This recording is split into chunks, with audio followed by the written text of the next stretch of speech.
all the unique characters, I do let him bang. Yeah, I'm a legend, man. I'm building my legacy. all the stories and perspectives featured weekly. I wasn't fully committed to that choke, and I kind of sunk into it, started squeezing tighter, and I kind of heard him gurgle a little bit. I was like, oh. And all the combat sports you could ask for in the best state in the U.S. Like I said, Ohio versus the world. It's going to happen for sure. Watch out. It'll be cool, man. I'm not worried about it. I'm going to show them why the Ohio MMA scene is, in my opinion, one of the best MMA scenes in the country. This is Forged in OH. IO. OH. IO. OH. IO. Hello, everyone, and welcome back to the week of 100 episodes for Forged in Ohio. This is what I've been calling the final leg of the week of 100 episodes, as this is the fifth and final episode of Forged in Ohio to be released this week. It's been one hell of a ride, not only this week, but episodes 1 through 100 really in general. I'll give myself some time to reflect at the end of the episode, but it's time that I introduce today's guest. This fighter has an incredible personality, an incredible nickname, and most importantly, an incredible fighting style. He's earned 2 more pro MMA wins since the last time he was on the show to improve his record to 4-1, representing Ronin Training Center. But joining me from Las Vegas, it's Asher Shock and Rock Frederick. Thanks for coming on the show again, Asher, and welcome to Forged in Ohio's week of 100 episodes. And thanks for having me, man. Seriously, it's an honor to hop on and do these things. Yeah, of course, it's an honor for me to have you on the show and get you on for the week of 100 episodes here. And Asher, this feels right. The long hair is back. I feel like I'm actually talking to Asher Shock and Rock Frederick this time. Yeah, you know, the long hair's a little comeback, but I'm actually about to chop the shit off. It's getting kind of annoying again. It's not as long as it used to be, though, right? Yeah, no. I'll never let it get that long again, man. Is it just because of how it feels during training and in the fight, or anything else, any other reason? Just a distraction, man. Like, you know, you look at Joe Benavidez when he fought Figueroa. He had to keep, like, he was bleeding or whatever, and he started fucking wiping it from his face. I was basically doing the same thing with my long hair, and then he got clipped and knocked the fuck out. Fair enough. Yeah. You've also added some ink since the last time we talked. Can you walk me through the new tattoos? Yeah, man. So I got a king with a knife going through his throat right here on my forearm. And basically the king's like symbolizing me.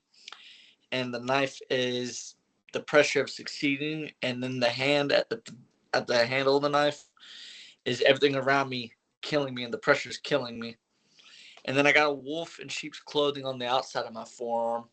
And that basically just represents, you know, you never know people's true intentions. You know, you got a shitty car salesman. You have somebody who's a pastor. And then shit comes out that they're an actual piece of shit, you know. And then I also have one for my cat, because I used to have a cat. And I was like, fuck it. Went out, got drunk, and was like, I think it was Friday the 13th, and I was like, fuck it, let's go do something. And that's how I got that last one. Are those 3 tattoos, are those like the first tattoos you've ever gotten? Yeah. All right, cool. Are there more to come? Maybe get a full sleeve on that left arm? Yeah. I'm planning on by next summer having my whole left arm done. Very cool. What are some other pieces that we can expect to see on that arm? Probably some flames on my forearm, and then I'm still thinking about what I'm going to do for the rest of the sleeve on top. Very cool, man. So I know you're joining me from Las Vegas, which makes me even more thankful that you come on the show, especially at this hour. What are you doing out in Las Vegas, though? Just training, putting in the work. You know, I'm training at Xtreme Couture, as well as Ronin Training Center now, and I'm just trying to evolve my game and be the best in the world. Like, I don't want to be the best in Ohio. I don't want to be the best in the Midwest. I want to be the best in the whole fucking world, man. And I have to put myself in the deep end with the killers and people who simply don't give a fuck who you are. And they're willing to beat the absolute dog shit, and you got to bring that dog out of yourself and evolve your game and be better. And that's why I'm out here. How much do you learn and grow when you make that trip to Las Vegas and put in those hours at the gym at Xtreme Couture and maybe some other gyms in the Las Vegas area too?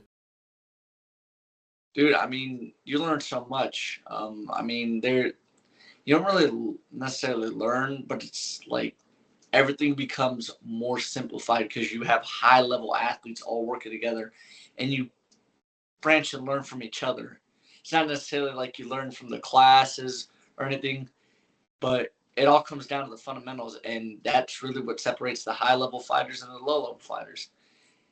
Because I mean, bro, anybody could go out and throw a right hand and knock somebody out, but you need to know how to land the right hand to put them out. You can't, like, just get away with like being like Deontay Wilder, for example. His boxing technique is dog shit, but if he lands that fucking right hand, he's putting you out. I believe this isn't your first time going to Las Vegas to get some work in. What does a typical trip to the fight capital of the world look like for you? I typically come out here for a couple weeks during my camps. But this time I decided to come out for an entire month and actually, be able to train with the best guys and build more bridges, build connections, and help myself out and get used to the elevation and all that. And, when I'm not training out here, I mean, I go and sightsee and shit, but most of the time I'm doing 2 to 4 sessions a day, Monday through Friday, and then a session, just like one session on Saturday and one session on Sunday. That's pretty much just what it's like for me out here, man. What's the most difficult part of being out there for a month? I know you're getting in good training, you're sightseeing. I'm sure that's a great time, but do you ever get like homesick or maybe the body breaks down after training so much with high level guys? Is there any difficulty with taking such a long trip out there? Nah, man, it's just mentally, bro. You have to accept what you're here to do. You can't think, oh, I'm fucking tired. Because the second you think, oh, I'm tired, I'm hurt, I'm banged up, they're working. They don't give a fuck. So if they don't give a fuck, that means I shouldn't give a fuck. And I get, you got to be mindful about injuries and stuff.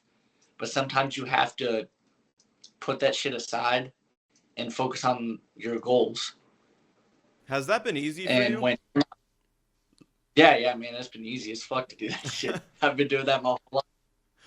Yeah, I was gonna ask like if that's been easy for you throughout your career, or did you take some time to learn just hey, screw it, if I'm hurt, I'm tired, it doesn't matter. Let's keep on grinding because everyone else around me, like you said, are. I've been like this my whole career, man. Never had. Yeah, it explains a lot about you and your talent inside the cage as well. I'm not sure if I've asked you this before, but how important is it to bring back what you learn in Las Vegas to gyms in Ohio to also elevate the guys around you here and at your gym, Ronin Training Center? It's important to do that, and, maybe show some of my teammates some little tricks that like I picked up just from going out here and learning different things. But everybody's game's different. Some people might not like the stuff that I bring back. Somebody might not like, so it just depends on who I'm showing it to, really. Talking with Asher Shock and Rock Frederick here on Forged in Ohio. Well, the last time you joined the show, you were a 2-1 pro fighter. Now you're 4-1. Let's start with that fourth fight against Marquise Johnson in March. That wasn't your first main event fight for OCL, but it was one of your more dominating showings in a main event. What did you take away from that fight? The guy I think he had like a 76-inch reach, bro, at flyweight. So that shit was fucking weird. And it just made me realize, hey, man, like, I need to step up some technical things and sharpen my fundamentals and not necessarily play the range game, but more or less implement my game plan sooner. Don't waste, time because you have 3 rounds. Don't waste like the first fucking round fucking off trying to fine Ranger play kickboxing with somebody who's got a 76-inch reach and is chopping your leg out from under you. So get to the wrestling, get to smashing, get to what I'm good at quicker. That's really what that fight taught me. Just for comparison, what is your reach? Shit, I know it ain't fucking crazy big. I don't have gorilla arms. I want to say probably like 66, 67. That's your normal reach for like a guy my size. So he had nearly a 10-inch reach advantage in that fight. Yeah. Man, going into it, was there like any difference in the camp and how you were feeling, given that it was your first fight since, the last time I talked to you, which was coming off that APFC loss? No, man. Wasn't a difference in my camp. I live in a perpetual fight camp pretty much. And so to me, it was just another night at the office. Did the win hit any different with how you performed following the first pro loss? Was there any extra emotions after the win? No. I mean, I was hype, obviously, because, going out and beating somebody's ass in your hometown is always fun. But there wasn't really, it was just another fight. Well, after that one, you got booked 2 months later for Ohio Combat League 29 against Victor Goriello. Hopefully I'm pronouncing that name right, at flyweight. Unfortunately, he came in, I think, 7 pounds overweight at the time. I know that's never easy to navigate, but were you still trying to compete that night? Yeah, we did everything that we could on my end, and just the commission wouldn't allow it. And the problem is when somebody comes in 8 pounds heavier, and you're literally sucked down to the bone and about to die, like they're going to have an advantage. And I think the commission looked at it that way and decided, hey, let's not take a risk and see Asher, fucking die or something. I don't know. It's just whatever the commission wanted to do. Ball was in their court and they made the decision. How frustrating was that experience, and how much frustration did you point towards the commission and towards your actual opponent, who was the one that missed weight by 8 pounds? And honestly, things like this happen, man. You can't, don't dwell on it. That's the way I looked at it. I was pissed, obviously, but the OCL still took care of me for, all that shit. And I got to commentate the fights and shit, which was cool. But, it sucks that he wasn't professional that night or that day, and the commission didn't let me fight.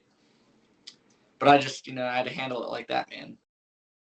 I know how seriously you take this sport, how professional you are, and how much ill will you probably had for Victor at the time. So why were you open to the rematch that took place at Ohio Combat League 30 at bantamweight at 135?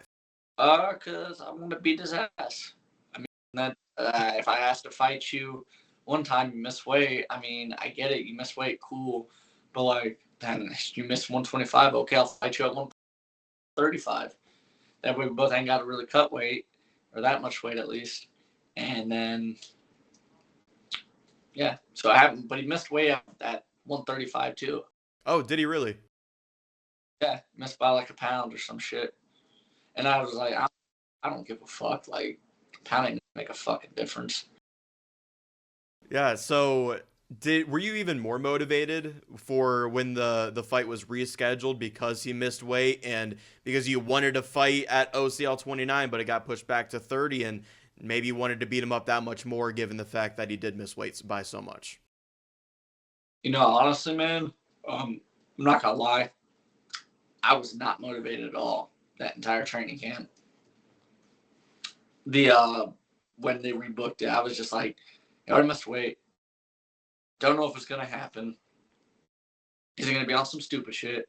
So the entire camp, I just was like, I was training, but I wasn't like motivated to train. Does that make sense? So is it in the future, are you just trying to hope to get maybe more reliable opponents, if that makes sense, to make sure that you are motivated because that fight has more of a chance of actually happening at the weight it was contracted for? Yeah, yeah. I mean, I don't think I think that's the first guy I've had miss weight. But I mean, whoever signs a contract to fight signs a contract to fight. At the end of the day, that was just one circumstance where I was just like, he already missed weight, yada yada yada. Is he gonna be on some stupid shit again? This and that. So that's just a one-off thing when shit like that happens. But I mean, I was still training like 2 to 3 times a day. I just was having to self-motivate myself because I just didn't see the fight actually happening. Victor was coming off a loss at the time to Alex Poinar, who I know you've trained with probably right now in Las Vegas or whatever. Did that relationship help you at all with preparing to fight Victor? Yeah, it did. But I mean, I've known Victor like 5 years now. I actually used to train with Victor when I was first getting started, back when I had 3 kickboxing fights. So I've known Victor for quite a bit, and that's a fight that like I wanted for a while. But yeah, no, working with Alex and building that bridge has been super beneficial out here for my career. Yeah, I'm sure, man. And when you're circulating Victor so much and you've known him for so long, did you feel like you just had an edge in that you could beat this guy and maybe that's why you wanted to fight him so bad? Yeah, and like I also like that was somebody who had 14 fights when he was an amateur by the time I made my amateur debut. And so I was always looking to chase him and look up to that because I used to like look up to him as like a higher level fighter. And then when I actually got good, I was like, oh wait, no, I could beat this guy. So I was like, well, fuck, let me take this fight. I think it's safe to say that this was yet another dominating performance for you. How happy are you with the body of work at OCL 30 against Victor in June? It was a good fight. Biggest thing was it was just too clean. I could have been I could have probably pushed the pace a little bit more. I could have fucking actually, in the words of the great overlord who runs Ohio MMA podcast, David McKinney, smashed him. But like, I mean, I beat the fuck out of him for 3 rounds straight. Like, so it's just I made it too clean when I could have actually done some damage on the ground instead of just double legging him and making him stand back up. But knowing that he was a D1 wrestler and I was a JUCO wrestler, I wanted to make a point like, I'm a better wrestler than you. You just went D1. Yeah, I think that makes a lot of sense. And I don't think I've ever heard a fighter, criticize their own performance by saying it was too clean before here on Forged in Ohio. Is that something that like eats you up a little bit? Or is it, hey, I'm happy with the performance. Let's move on. Let's get better. And let's get ready for the next one. Yeah, it pisses me the fuck off because like, I didn't do like, man, I mean, I think I got hit fucking 2 times in the entire fight. And like, I had moments where I could have just fucking probably sparked him unconscious, but I didn't. So just like, shit like that. That's what's really pissing me off about it. And it's motivated me to get better in the gym. Are there things that you can do in the gym to maybe make sure that next time out you take advantage of those opportunities to quote unquote smash your opponent? Yeah, just be a fucking relentless savage and fucking beat everybody up that I go with in the gym. That's the only way you can do that, man. I love it, man. That's what we can expect out of Aftershock and Rock Frederick. With your last 2 wins and in really dominant fashion, really, what did you learn most about yourself, or how much can you grow from performances like that against 2 pretty experienced opponents? I mean that everybody, I guess, I mean, they were both a little bit older, like in their 30s, I think. But I think the biggest thing I could take away from that is everybody has a window of time in the sport, you know? And it's what you do in that window of time that determines how far you go, where you get, and how well you've developed your skills over time.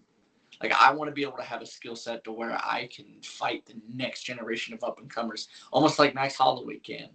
You know, his striking and range control and just durability is so insane, and that's very like admirable because you look at Jose Aldo, who's older than Max.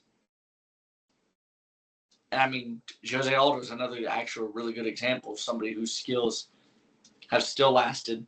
But then you have Conor McGregor, who his skills have just fucking so bad. And I think Conor's like 35. And he probably will never fight again, but I wouldn't fight again if I had billions of dollars either. How often do you study those high-level guys and the trajectory of their careers and try to not match, you're obviously on your own path, but try to maybe take some things from each guy's career that you could use to benefit your own? I don't necessarily watch their careers. I personally couldn't give a fuck like about another fighter like that, but I'll watch things they do in fights. And I'll like when I'm out here, like I'll just pay attention to the way people train and shit and just see something I'll be like, huh. Make a mental note and think about it and ponder it. Then I'll write it down so those thoughts are actually out loud. And then I'll still think about it and then I'll study it. And then maybe see how it works for me. Once again, this is Asher Shock and Rock Frederick with us on Forged in Ohio. With your last two performances, are you the most dangerous flyweight or bantamweight, I guess, too, on the ground in Ohio MMA? I'd like to think so. I mean, everybody's going to have their opinions and think who's who. I don't give a fuck if people think this and that. I let the stuff I do in the cage speak for me. Now, I said flyweight and bantamweight because you fought at both. Are you trying to stick to one weight class over the other moving forward, or are you comfortable kind of competing at both 125 and 135? I prefer 125 just because it's my natural weight class. But I mean, if there's a 35 matchup, like when I fought that bitch Chris McKinney, still fuck that guy. Like a matchup like that, or like in the case with Victor, like those would be the times where I'd go up to 35. It doesn't make sense for me because like if you look at Cody Stamann, who's in the UFC, who I'm training with out here, he walks at like 65, 70 and cuts to 135. Patchy Mix is like 160 and cuts to 35. Like 35ers are big as fuck, and it makes no sense for me to fight a big ass 35er. For reference, like how big do you get? I mean, don't get me wrong, bro. I get up to like 150, 155 max, and that's when I'm not training. But when I'm training, I just get up to like 50. Is there like maybe a sense of relief when you're cutting weight for a bantamweight fight and you don't have to worry about cutting even more and seeing 125 on the scale come weigh-ins? Nah, man. Honestly, it sucks regardless.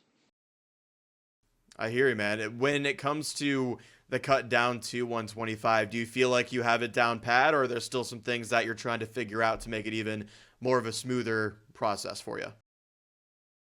I have a nutritionalist and a dietitian that I work with.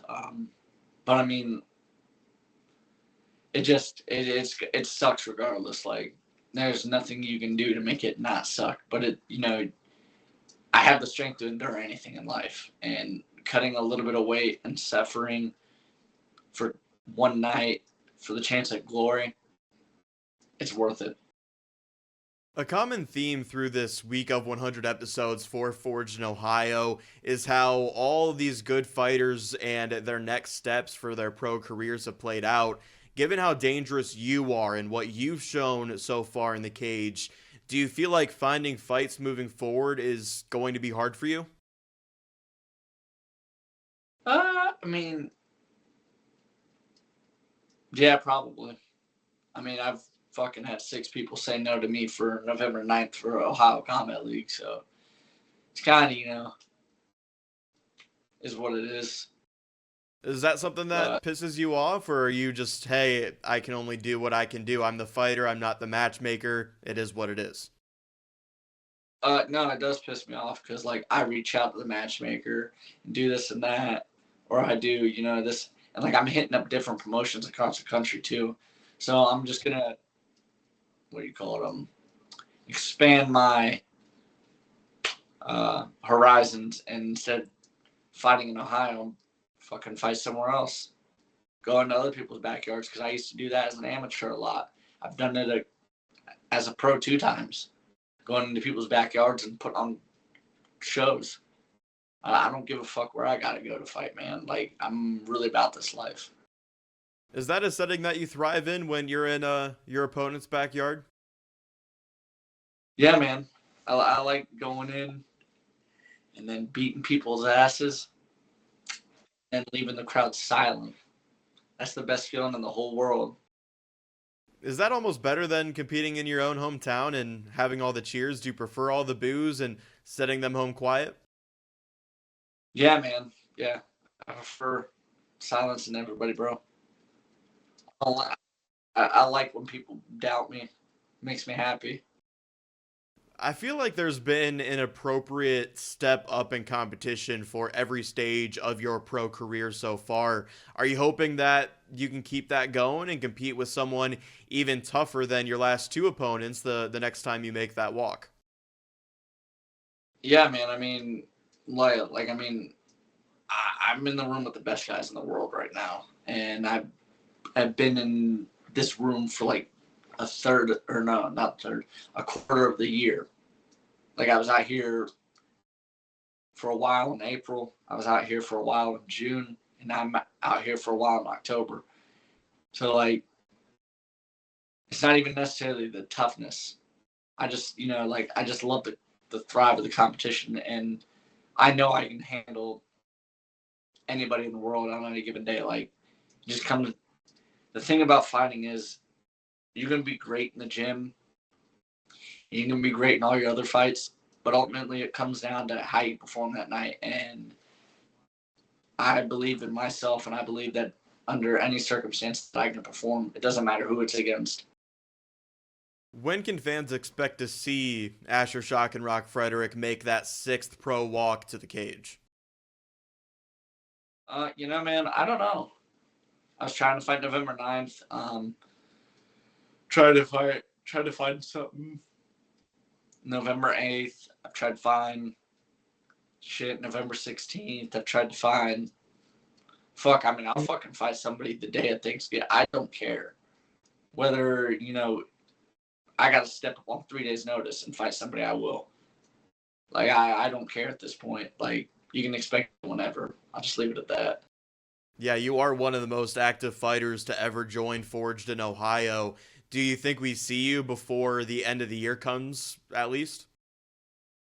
Hopefully. I hope for it. I don't know, but I mean, let's hope.